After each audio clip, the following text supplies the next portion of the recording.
Épisode 1. L'étrange arrivée. C'est quoi ça?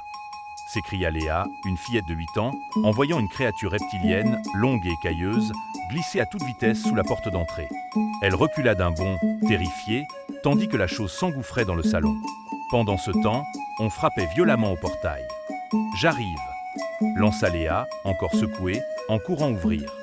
Derrière le portail se tenait un homme d'une quarantaine d'années, visiblement essoufflé, tenant une jeune fille à ses côtés. Léa écarquilla les yeux. C'était exactement la même personne qu'elle venait de voir se transformer sous ses yeux quelques secondes plus tôt. « Jesus Christ !» murmura-t-elle, la voix tremblante.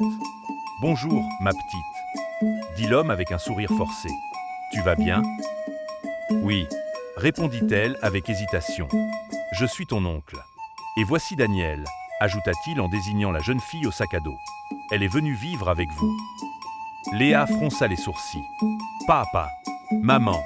cria-t-elle en entrant dans la maison. « Il y a un problème. » Le père sortit, suivi de près par la mère. « Oh, mon frère !»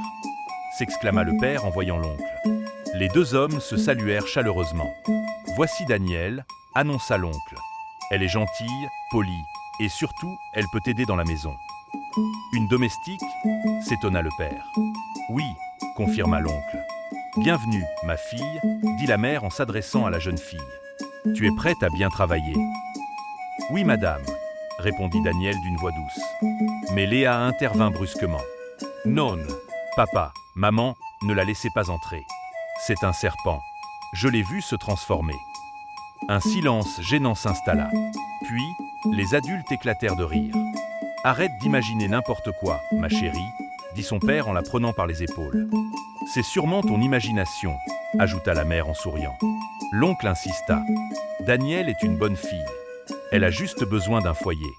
Faites-moi confiance. » Contre l'avis de Léa, les parents acceptèrent. Mais la fillette se posta devant la porte. « Tu n'entreras pas » lança-t-elle à Daniel, les bras écartés. « Retourne d'où tu viens.